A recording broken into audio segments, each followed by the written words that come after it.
All right, everybody. I'm Sam Pasco here. We're out here in New York City, the Big Apple. Oh, yeah. I'm joined by a very special guest here.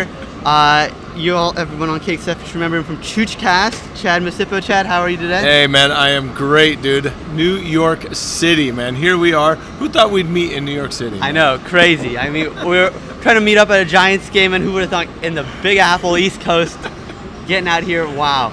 Thanks for joining the show today. Most definitely. How have you been overall? What can you tell the KXSF fans about where's first of Chooch all, I miss KXSF.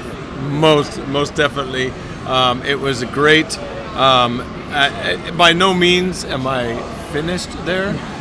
I'd say more often that I would love to come in and do some things, but I'm becoming more of like an international sports. I don't want to say scout, but more of like a traveler and talent development. So that is kind of where my life has gone, man. And traveling is right up my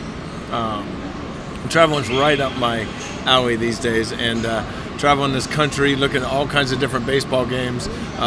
Been down in the Caribbean World Series, Dominican Winter League. Went to Omaha, Nebraska for the college game just a little while ago.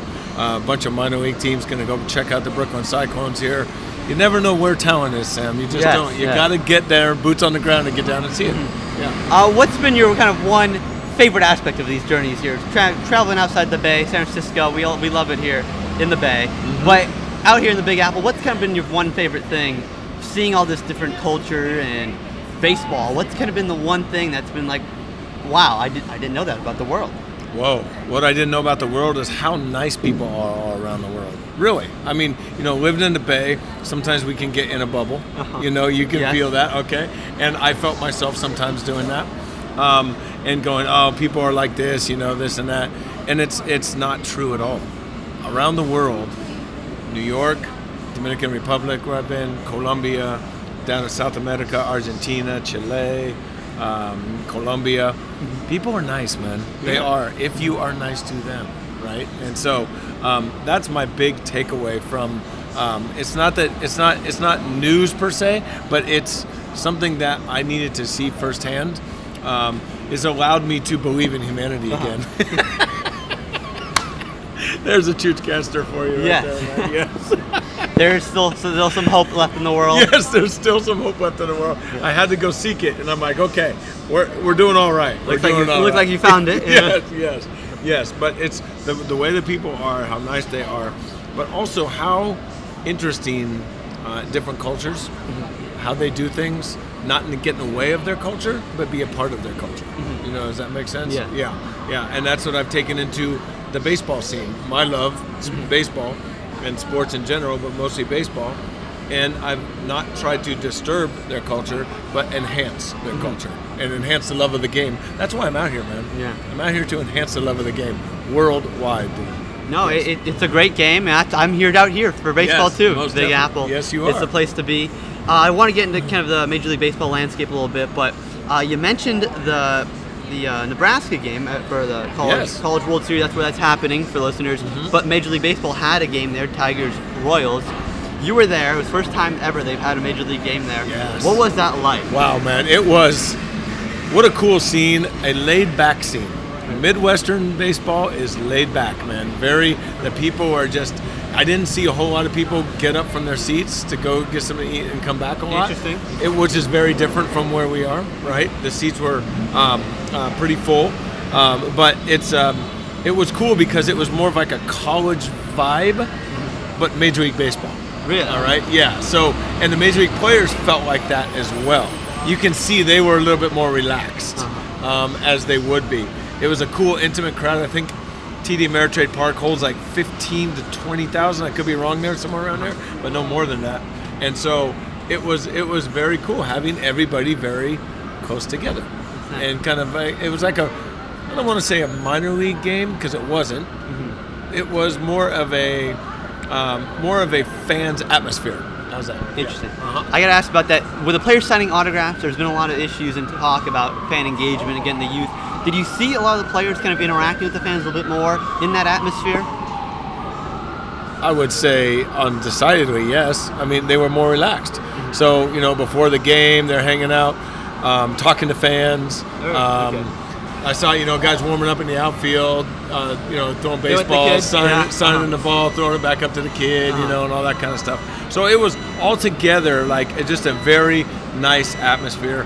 I have a feeling like the Royals, because there was more Royals fans there. I had the feeling they didn't want to leave, dude. Yeah. They didn't want to go back on the road, that kind of stuff, because you could see it was very welcoming. And I saw a lot of the players engaging with fans. And the fans, were respectful of the players as well. Another Midwestern attribute. Yes. Yes. They're very different at Oracle there, all our sports teams there. But we are here in the Big Apple, Times Square. We're actually at Junior's Bakery right now. Junior's Cheesecake. Right here in Times Square. We want to talk about the Yankees. They just got Edwin Encarnacion, and they don't even have Stanton and Judge back yet. They combined for 65 home runs last year. What do you think about this Yankees team? Man, are they World Series bound? I think baseball world should be worried about them, really. And as a very objective opinion on where the Yankees are headed. The Yankees have done all this damage. They're right near first place or in it right now, without Stanton, Judge, who you mentioned earlier. Okay, they've had great fill-ins. Yes. Guys.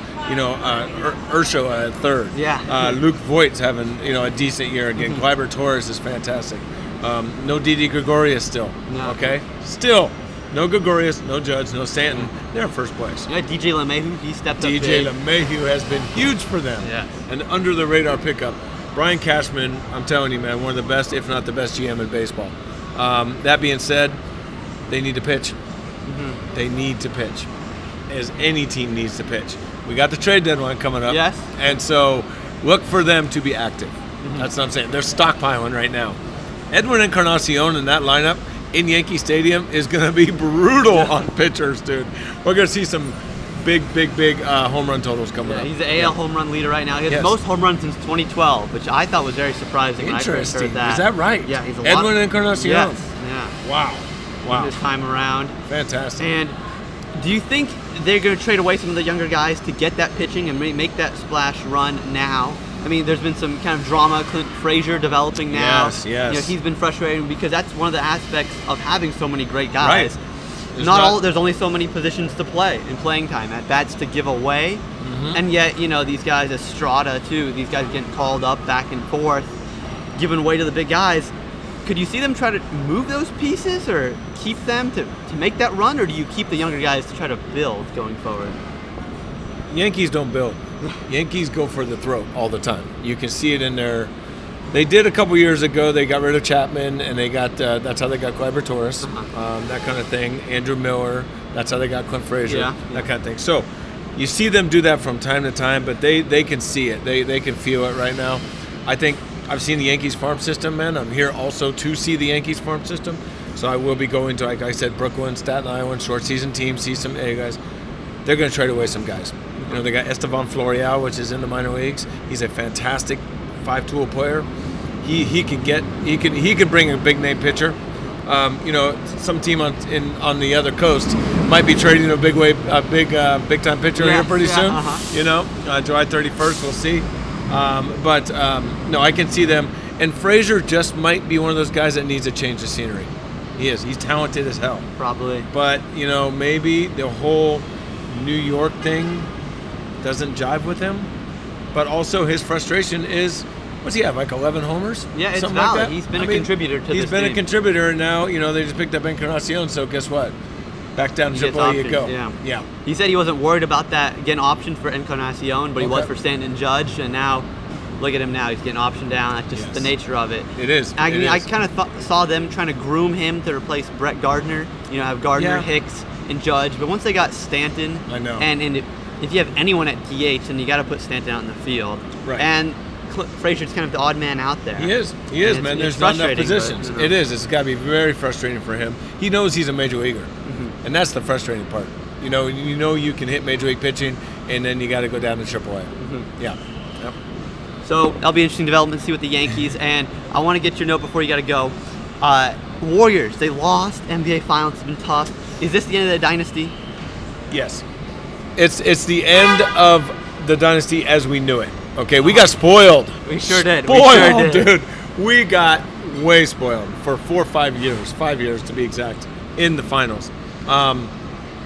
Everyone gets older, Sam, including myself, including you. You're getting older. I'm getting up there. Even though you don't feel it yet. Okay? So that's just human. That's just, no one can get away from it. So the fact is that the injuries, and the Warriors got nailed at the end with the most catastrophic of injuries, which is terrible. But this is a 5-year run, okay? Will we see them retool? Do I think Bob Meyer and the owners have something up their sleeve? Yes. They're not just going to wait for KD and Clay to come back. They're going to try to go out and get someone younger because they know they need to get younger. Mm-hmm. The bench is a little bit small, huh? A little bit short when you say. Okay. Yeah. They're gonna look at that. But the way we saw it, I hope you enjoyed what you saw because it was fantastic. Mm-hmm. It was one of the best runs I've had. The best run as a Warriors fan, and any Warriors fan can say. It's been crazy. I think the one kind of ironic part with it is that they're moving to Chase Center 2019 this year. Right when the dynasty's over, like right when it's kind of transitioning. Yes. With the Clay out ACL, KD with the Achilles. I think that's just kind of fun. Do you think, if like fun in kind of a cruel way? Yes. Because we'll have the new arena, but how do you think our fans here, Take-Step listeners, people going out to the game, do you think people are still gonna watch the Warriors and still be a fan if they're maybe a 5th or 6th seed and Curry puts on a show, but yes, not like they were. Look, we're on Broadway here, okay? Times Square, Broadway, big time shows, right? Yes. Shows come and go here, okay? Mm-hmm. The Warriors, we watched for 5 years a fantastic show. Can't go on forever, man. Yeah. Can't go on. They need to retool. They need to redo.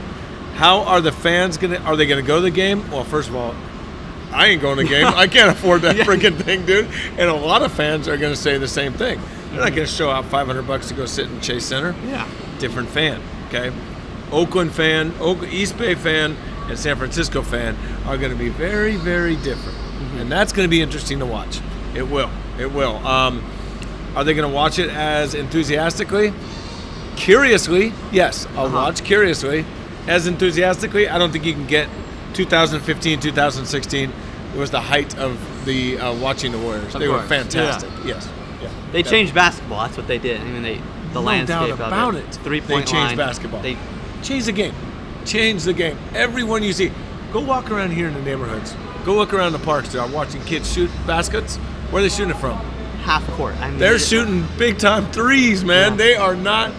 Which is another whole conversation, maybe detriment to fundamentals. Yes, but shooting threes they changed the game, and now the pendulum will swing back and forth. But the Warriors sure made that pendulum go far to the left, man. Definitely. That's cool. Yeah. Last question here. Yeah, man. 2019-2020 NBA champions. Who's your prediction? Oh my God. And World Series too. Well, we gotta get the ChoochCast perspective get here. The ChoochCast on Pasco's perspective. What's your hot takes right now? What do you got? Wow, man, what I got? Well, basketball. I'm not as Toronto will probably lose Kawhi, so I don't see them being a repeat. It was great story, and they beat the Warriors. Period. Who do I see in there? I could see Boston retooling. Okay. There's an underdog one that no one's really talking about. Mm-hmm. Okay. Did Anthony Davis get traded to the Lakers? He sure did. Lakers look like they're going to be the new kings of the West. Well, what were we talking about? Age, weren't we? LeBron is not getting any younger either. No, he is not. Okay. If they surround AD now and LeBron with some younger guys, they're going to be real tough. I'd put them right in the conversation. Don't count the Warriors out, dude. All right. No way. I'm not counting the Warriors out. Not at all. When it comes to baseball, man, right here in this city, man, is the Yankees, and they are looking damn good. I still say it's the Astros that are going to win the World Series. Okay. Yes. You think they have the pitching to keep up with it? I know they lost Charlie Morton, though. That's all you need. Verlander, the bullpen. Dude. You like the pitching staff. They'll figure it out. Yeah. That's fair. I think that I think Houston is the most complete team that we've seen. Mm-hmm. Now, I know there's the Dodgers out there. I know you guys love hearing that word, right? But you know what? The Dodgers seem to have like a mental issue when it gets into the playoffs. Mm-hmm. They've lost 2 Game 7s. That does not go easy, man. So, sure does not. Yeah. We're going to look at. I don't like the Dodgers bullpen so much. Kenley Jansen's not that great. I think it's the Astros. I'll go on record by saying the Astros. All right, great. Yeah. Thanks. That's been ChoochCast here. Thanks for joining the show, Chad. Hey, Sam, it has been great. And not only that, man, way, way, way cool of what you're doing with your career, man. Thank Very you. much so, Thanks. man. Keep it going, my friend. I will.